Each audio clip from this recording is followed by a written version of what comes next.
नमस्कार दोस्तों, मैं अजय कुमार जैन यूट्यूब के वैदिक एस्ट्रो वास्तु चैनल में आप सबका हार्दिक स्वागत और अभिनंदन करता हूं। दोस्तों, जैसा कि आपको ज्ञात ही है, हम ज्योतिष और वास्तु घर बैठे बैठे वैदिक परंपरा से सीख रहे हैं। वास्तु सीखने के क्रम में हमारी लगभग 22 क्लासेस हो चुकी हैं, जो कि अभी निरंतर जारी हैं और इसी प्रकार से आगे भी आपको घर बैठे व वैदिक परंपरा से वास्तु सीखने का सौभाग्य प्राप्त होता रहेगा। दोस्तों, कल की वीडियो में हमने चर्चा की थी कि यदि हम महंगे और बहुमूल्य रत्न खरीदने में असमर्थ हैं तो हम उनके स्थान पर अति मोली के जगह अल्प मूल्य वाले, कम कीमत वाले, बहुत सस्ते कौन से उपरत्न धारण कर सकते हैं, या उन रत्नों के लिए हम कौन सी वनस्पति, पौधे या वृक्ष की जड़ धारण करें और उसको किस प्रकार धारण करना है, ये भी हमने बताया था। कौन से रंग के धागे में, सूती धागे में आपको धारण करना है, आपकी बाह पे या गले पे धारण करना है, उसके विषय में हमने विस्तार से चर्चा की थी। और उसके मैंने आपको ये भी बताया था कि उसके जो परिणाम हैं उन वनस्पति या जड़ों के धारण करने से, जो कि उन ग्रहों के हैं से संबंधित हैं, उसको धारण करने पर उसी प्रकार के शुभ परिणाम प्राप्त होते हैं जिस प्रकार से आप बहुमूल्य रत्नों को धारण करते हैं। तो यदि कोई व्यक्ति और कोई यजमान जो कि पीड़ित है, कोई जातक जो कि पीड़ा का अनुभव कर रहा है, ग्रहों के अशुभ परिणामों से पीड़ित है, वह उस बहुमूल्य रत्नों को धारण करने में समर्थ नहीं है, तो वो इनके बहुमूल्य रत्नों के, ग्रहों के जो रत्न हैं उनके उपरत्न जो कि बहुत सस्ते बाज़ार में उपलब्ध हैं, या उन ग्रहों से संबंधित जड़ें जो कि वनस्पतियों की जड़ें हैं, पौधों की जड़ें हैं, उनको धारण करके उसके शुभ परिणाम प्राप्त कर सकते हैं। तो दोस्तों, इसी क्रम में आज हम ये चर्चा करेंगे कि रत्न कितने प्रकार के होते हैं। कल हमने चर्चा की थी कि महंगे रत्नों के स्थान पर हम सस्ते रत्न या पेड़ पौधों की जड़ें धारण कर सकते हैं। आज हम चर्चा करेंगे इसी रत्नों के जानकारी के संदर्भ में। इसमें हम वीडियो बनाए जा रहे हैं और आपको इसकी संपूर्ण जानकारी देने का प्रयास कर रहे हैं। आज हम ये चर्चा करेंगे कि रत्न कितने प्रकार के होते हैं और रत्नों का निर्माण कैसे होता है। दोस्तों, आप सभी को मालूम है कि पृथ्वी के गर्भ में विभिन्न प्रकार की रासायनिक क्रियाएं चलती रहती हैं और इन रासायनिक क्रियाओं के निरंतर चलने के फलस्वरूप ही पृथ्वी के गर्भ में विभिन्न प्रकार के रत्नों का जन्म होता है और इसीलिए पृथ्वी को हमारे यहाँ तो रत्नगर्भा भी कहा गया है। लेकिन रत्नों की दो श्रेणी होती हैं दोस्तों। दो श्रेणी के रत्न जो कि 9 ग्रहों के नवरत्न के नाम से जाने जाते हैं, उनकी दो श्रेणी होती हैं। एक होते हैं खनिज के रूप में, जो हमें पृथ्वी के गर्भ से प्राप्त होते हैं, यानी कि पृथ्वी में खनन के द्वारा, खदानों के द्वारा जो रत्न हमें प्राप्त होते हैं वो खनिज की श्रेणी में आते हैं। तथा दो रत्न, एक दूसरी जो श्रेणी है रत्नों की, वो है जैविक श्रेणी, जो कि जीवों के द्वारा निर्माण किए जाते हैं, उनको जैविक श्रेणी कहते हैं दोस्तों। तो खनिज रत्न कौन से हैं? खनिज रत्न वो हैं जो पृथ्वी के गर्भ से खनन के द्वारा या खदानों के द्वारा हमें प्राप्त होते हैं। तो इसमें कौन कौन से रत्न आते हैं दोस्तों? इसमें मुख्यतः आप देखें, माणक जिसको कि हम रूबी बोलते हैं, सूर्य का रत्न है। पन्ना जिसको कि हम एमराल्ड बोलते हैं, बुध का रत्न है। पुखराज जिसको हम येलो सैफायर बोलते हैं, बृहस्पति का रत्न है। नीलम जिसको हम ब्लू सैफायर बोलते हैं, शनि का रत्न है। हीरा जिसको कि हम डायमंड बोलते हैं और ये शुक्र का रत्न है। गोमेद जिसको हेसोनाइट या एगेट बोलते हैं या सुलेमानी पत्थर भी कहते हैं। और लहसुनिया जो कि केतु का रत्न है। गोमेद दोस्तों राहु का रत्न है और लहसुनिया कैटसाई भी इसको बोलते हैं, ये केतु का रत्न है। तो ये जो 7 रत्न हैं, ये 7 रत्न हमें पृथ्वी से प्राप्त होते हैं दोस्तों। पृथ्वी से खनिज के रूप में प्राप्त होते हैं। हम पृथ्वी को खदान के द्वारा इनको प्राप्त करते हैं। और 2 रत्न हैं जैविक, जो कि हमें समुद्र से प्राप्त होते हैं। जीवों द्वारा इसका निर्माण किया जाता है। जैसे कि आपको पता है, मूंगा एक शैवाल है जो कि हमें समुद्र से प्राप्त होता है, और मोती भी जिसका निर्माण सीप के अंदर होता है वो भी हमें समुद्र से प्राप्त होता है। तो 7 रत्न हमें खनिज रत्न हैं और 2 रत्न जैविक रत्न हैं जो कि हमें समुद्र से प्राप्त होते हैं। इस प्रकार ये 9 रत्न दोस्तों, नवरत्नों में भी यही 9 रत्न आते हैं। नवरत्न भी इन्हीं 9 रत्नों को कहा जाता है। माणक, पन्ना, पुखराज, नीलम, हीरा, गोमेद, लहसुनिया, मूंगा और मोती। इस प्रकार से ये नवरत्न की श्रेणी में आते हैं। 9 रत्न हैं। ये बहुमूल्य होते हैं दोस्तों, ये बहुत अनमोल होते हैं, बहुत महंगे रत्न होते हैं। और इसमें जो शुद्ध और रत्न हैं वो तो बिल्कुल ही बहुत ही अधिक महंगे हैं कि सामान्य जन की सामर्थ्य से बाहर होते हैं दोस्तों। इसके अलावा प्राचीन शास्त्रों में रत्न और उपरत्न की संख्या लगभग 84 बताई गई है। 84 प्रकार के रत्न और उपरत्न जो हैं हमें इस पृथ्वी पर उपलब्ध समुद्र से प्राप्त होते हैं। यानी कि 84 प्रकार के रत्न और उपरत्न हैं जिनके नाम प्राचीन शास्त्रों में उपलब्ध हैं। उसके विषय में हम यहाँ ज़्यादा विस्तार से चर्चा नहीं करेंगे। मैंने आपको पहली वीडियो में भी बताया था कि अग्नि पुराण, शुक्र नीतिसार, नारद संहिता और व्रत संहिता आदि अति प्राचीन ग्रंथों में हमारे महर्षियों ने इन ग्रहों के रत्नों की विस्तार से चर्चा की है। उन्होंने ये बताया है कि कौन से ग्रह का कौन सा रत्न है दोस्तों, और उसी के अनुसार इन रत्नों को धारण करने का प्रावधान भी है दोस्तों। लेकिन यहाँ एक बात और बहुत महत्वपूर्ण है कि ये रत्न कि जिस ग्रह के लिए धारण किए जाते हैं तो कौन सी धातु में धारण किए जाने चाहिए, इसका भी विस्तार से उल्लेख मिलता है दोस्तों। सूर्य का जो रत्न है माणक, इसको सोना इसकी धातु है, सोने में बनवाकर और कौन सी अंगुली में, अनामिका अंगुली में धारण करना चाहिए, जिसको आप रिंग फिंगर बोलते हैं दोस्तों। ऐसे ही चंद्रमा का रत्न है मोती, इसको भी चांदी में बनवा करके और अपने हाथ की कनिष्का उंगली जो कि सबसे छोटी उंगली है उसमें धारण करना चाहिए दोस्तों। मंगल का रत्न है मूंगा, और इसको भी सोने में बनवाकर आप जो है रिंग फिंगर जिसको कि अनामिका बोलते हैं उसमें धारण कर सकते हैं दोस्तों। ऐसे ही बुध ग्रह का रत्न है पन्ना, इसको आप स्वर्ण या कांसे में बनवाएं दोस्तों।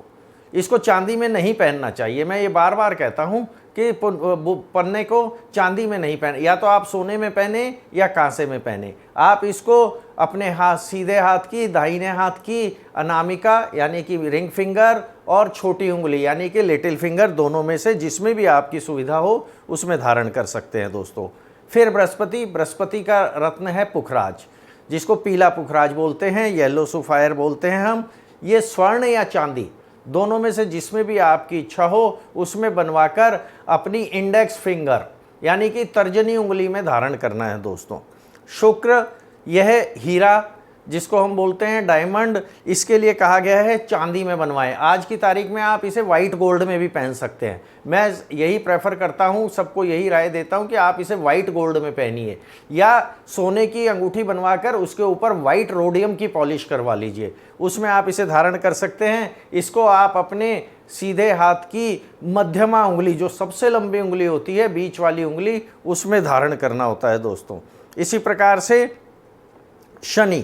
शनि का रत्न है नीलम, इसको आपको लोहे या शीशे में बनवा करके धारण करना चाहिए, और इसको भी आप अपने सीधे हाथ की मध्यमा उंगली में धारण कर सकते हैं। राहु का रत्न है गोमेद को आप पंच धातु में बनवाइए दोस्तों, और अपने सीधे हाथ की मध्यमा उंगली में ही इसको धारण करना होता है। केतु का रत्न है लहसुनिया, उसको भी पंच धातु में बनवाइए, पंच धातु में अंगूठी बनवा करके अपने सीधे हाथ की मध्यमा उंगली में धारण करें।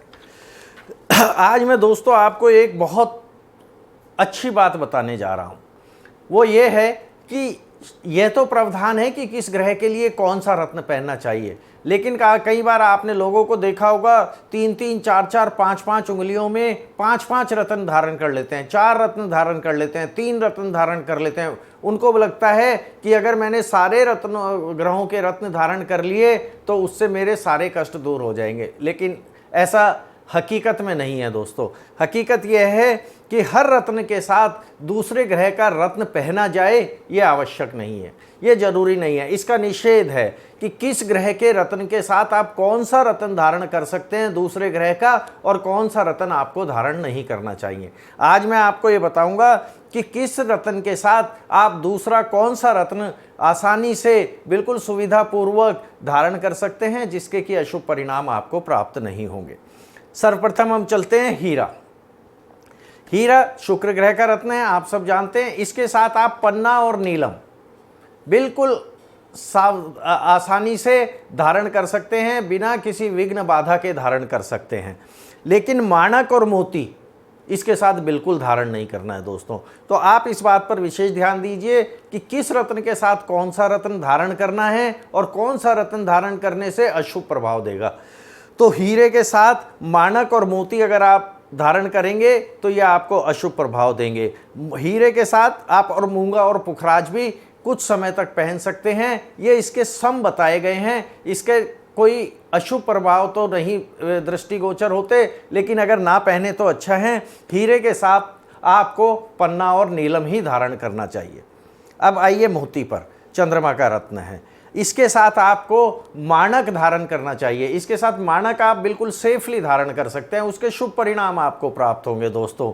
लेकिन हीरा और मूंगा इसके साथ बिल्कुल धारण नहीं करना है आपको दोस्तों। मोती के साथ आपको माणक धारण कर सकते हैं, हीरा और मूंगा बिल्कुल धारण नहीं करना है दोस्तों। अब आइए मूंगे के लिए। मूंगा मंगल का रत्न है, आप सभी जानते हैं। इसके साथ माणक, मोती और पुखराज आप बिल्कुल सावधानी पूर्वक आराम से इसको जो है धारण कर सकते हैं। मूंगे के साथ माणक, मोती और पुखराज का धारण करने का कोई निषेध नहीं है, लेकिन मूंगे के साथ पन्ना, हीरा और नीलम जहां तक हो सके इनको अवॉइड करिए दोस्तों। पन्ने के साथ मूंगे के साथ पन्ना, हीरा और नीलम धारण ना करें, जहां तक संभव हो तो ये बहुत अच्छा रहेगा आपके लिए। अगला रत्न आता है पन्ना, जो कि बुध का रत्न है। इसके साथ माणक और हीरा आप बिल्कुल आराम से धारण कर सकते हैं, ये आपको शुभ परिणाम भी देंगे। लेकिन पन्ने के साथ ना तो आपको मोती धारण करना है, ना मूंगा धारण करना है और ना पुखराज धारण करना है दोस्तों।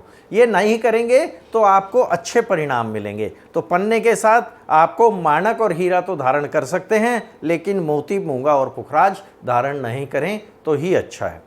अब आते हैं अगले रत्न पर, शनि का रत्न है नीलम। इसके साथ दोस्तों पन्ना और हीरा आप आराम से धारण कर सकते हैं, बिना किसी संकोच के, बिना किसी भय के आप नीलम के साथ पन्ना और हीरा धारण कर सकते हैं। लेकिन नीलम के साथ माणक, मोती, मूंगा और पुखराज ये धारण नहीं करना है दोस्तों। ना करें तो बहुत अच्छा रहेगा। नीलम के साथ पन्ना और हीरा धारण करेंगे तो ये आपको शुभ परिणाम देंगे दोस्तों। आते हैं माणिक्य के पास। माणिक्य जैसे कि आप सभी जानते हैं सूर्य का रत्न है। इसके साथ आप मोती, मूंगा और पुखराज बिना किसी भय, बिना किसी संकोच के आराम से धारण कर सकते हैं दोस्तों। लेकिन माणक के साथ हीरा, नीलम ये आपको बिल्कुल धारण नहीं करना है दोस्तों। माणक के साथ आप पन्ना भी धारण कर सकते हैं दोस्तों। तो माणक के साथ मोती, मूंगा, पुखराज और पन्ना ये 4 रत्न धारण किए जा सकते हैं, लेकिन हीरा और नीलम धारण करने का निषेध है। रत्न है गोमेद, राहु का रत्न है दोस्तों। इसके साथ आप पन्ना, नीलम और हीरा ये तीनों रत्न आराम से धारण कर सकते हैं, पुखराज भी धारण कर सकते हैं दोस्तों। तो गोमेद के साथ पन्ना, नीलम, हीरा और पुखराज ये 4 रत्न आप बिना किसी संकोच के आराम से धारण कर सकते हैं। लेकिन गोमेद के साथ माणक, मोती और मूंगा ये धारण नहीं करना है दोस्तों, किसी भी दृष्टि से ये धारण नहीं करना है। अगला रत्न है लहसुनिया, ये केतु का रत्न है। इसके साथ आपको दोस्तों पन्ना, नीलम, हीरा वही गोमेद के समान ही और पुखराज ये आप बिना किसी संकोच और बिना किसी भय के धारण कर सकते हैं। लेकिन लहसुनिया के साथ भी माणक, मोती और मूंगा धारण नहीं करना है दोस्तों। हम इस विषय पर एक लंबी सीरीज बना रहे हैं, रत्न और रत्न कैसे धारण करें, रत्न कैसे होने चाहिए, रत्न के साथ कौन सा रत्न धारण करना चाहिए, किस रत्न के साथ कौन सा रत्न धारण नहीं करना चाहिए, रत्न धारण करने की क्या विधि होनी चाहिए, किस लग्न वाले जातक को, किस राशि वाले जातक को कौन सा रत्न धारण करना चाहिए या कौन कौन से रत्न धारण करने चाहिए। यह आवश्यक नहीं है कि आप एक से अधिक रत्न धारण करें या एक ही रत्न धारण करें। जैसी आपकी परेशानी है, जैसे ग्रहों के अशुभ परिणाम प्राप्त हो रहे हैं, उसी के अनुसार आपको रत्न धारण करना चाहिए। कौन से ग्रह का रत्न धारण करना चाहिए, इसके विषय में भी हम विस्तार से चर्चा करेंगे दोस्तों आने वाली वीडियो में, क्योंकि इसमें दो स्कूल ऑफ थॉट्स चलते हैं। कुछ लोग कहते हैं जो आपकी जन्म पत्रिका में अशुभ ग्रह हैं, जो अशुभ प्रभाव दे रहे हैं, उनके रत्न धारण करने चाहिए। कुछ एक स्कूल ऑफ थॉट कहता है कि जो आपकी जन्म पत्रिका में शुभ ग्रह हैं और शुभ प्रभाव नहीं दे पा रहे हैं या उनके शुभ प्रभावों में कमी दृष्टिगोचर हो रही है, तो उनका रत्न धारण करना चाहिए। तो दोस्तों हम इसकी विस्तार से चर्चा करेंगे, अगली वीडियो में करेंगे। लेकिन आज इस वीडियो में एक और मुख्य चर्चा वो मुख्य चर्चा क्या है? वो मुख्य चर्चा यह है दोस्तों, सारे रत्न कैरेट में आते हैं दोस्तों। कैरेट भार की इकाई है, एक कैरेट में 200 मिलीग्राम होते हैं दोस्तों, जो चलन में है। एक कैरेट में 200 मिलीग्राम और एक रत्ती में जो चलन में आम व्यवहार में आ रहा है 180 मिलीग्राम का एक रत्ती होता है दोस्तों। तो यानी कि आपको 10% का नुकसान लग रहा है दोस्तों। अगर वो वजन कैरेट में लें तो वो आपको 10% वजन उसका ज़्यादा मिलेगा, और अगर आप उसका रत्ती में लें तो आपको उसका तो मेरा कहने का तात्पर्य है, जितने भी रत्नों का व्यापार होता है, अधिकांश रत्न, केवल मूंगे को छोड़कर, मूंगा केवल रत्ती में व्यापार होता है, बाकी सब रत्नों का व्यापार दोस्तों कैरेट में होता है। तो एक कैरेट में 200 मिलीग्राम और एक रत्ती में 180 मिलीग्राम। दूसरा, मैं आपको ये फिर विश्वास दिलाता हूं कि आप मेरी बात का विश्वास करिए, शास्त्रों में कहीं इसका उल्लेख नहीं है किस ग्रह के लिए कितने रत्ती का या कितने कैरेट का रत्न आपको धारण करना चाहिए। तो दोस्तों मैंने इसके लिए एक इकाई बनाई है मेरे 20 साल के अनुभव से। मेरा ये कहना है कि आप जो रत्न खरीदें उसको कैरेट में ही मांगे। आप उससे, जिस भी व्यापारी से वो रत्न खरीदने जाते हैं, आप उससे रत्ती की डिमांड ना करें, आप उससे कैरेट में मांगें और उसका भाव भी कैरेट में ही पूछें।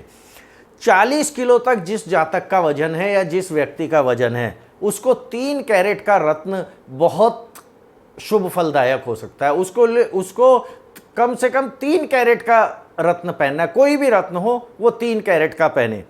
40 से 50 किलो तक के जितने भी वजन वाले लोग हैं वो 4 कैरेट तक के रत्न धारण करें, 4 कैरेट या उससे ऊपर, यानी कि लगभग 4 कैरेट।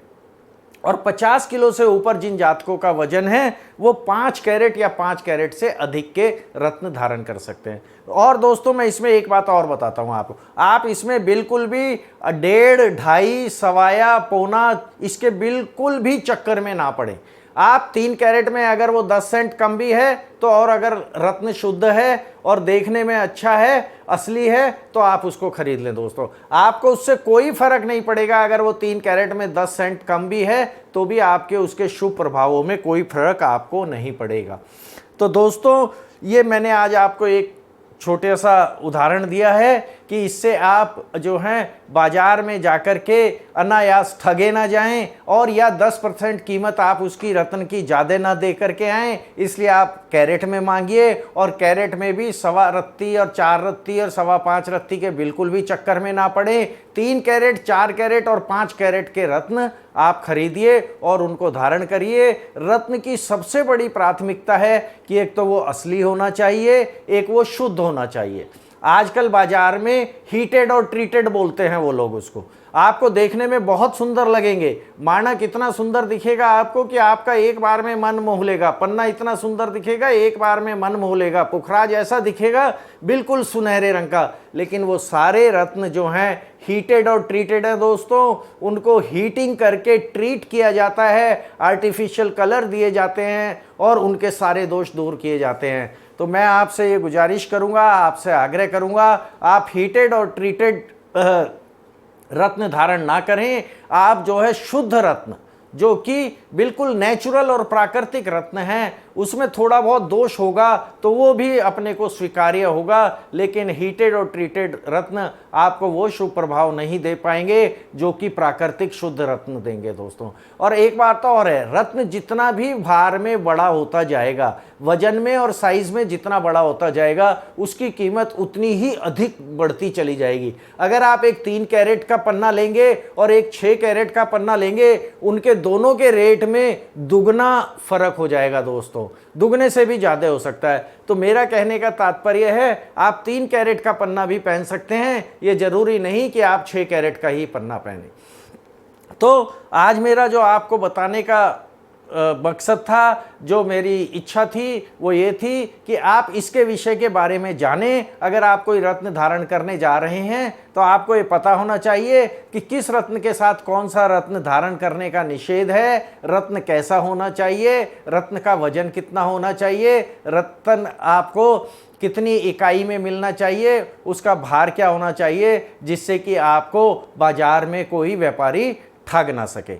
तो दोस्तों आज के लिए इतना ही। आने वाली वीडियो में हम चर्चा करेंगे कौन सा रत्न किस लग्न के लिए धारण किया जाना चाहिए, रत्न को धारण करने की विधि क्या है, रत्न किस वार को धारण करना है, किस विधि से धारण करना है, रत्न की परीक्षा के विषय में भी हम जब बात करेंगे कि रत्न कैसा होना चाहिए, उसकी अपन घर पर परीक्षा कैसे करें कि ये असली है या नकली है। और रत्न को धारण करने से पहले कुछ रत्न ऐसे हैं जो कि इमीडिएट प्रभाव देते हैं, एकदम से तत्काल प्रभाव देते हैं, तो उसका रिजल्ट भी अपने को पता होना चाहिए। तो उसके प्रभाव को देखने के लिए उसे हमें किस प्रकार से बिना अंगूठी बनवाए हुए हाथ पर या बाहाँ पर धारण करके उसको टेस्ट करना चाहिए, इसके विषय में भी हम विस्तार से चर्चा करेंगे दोस्तों।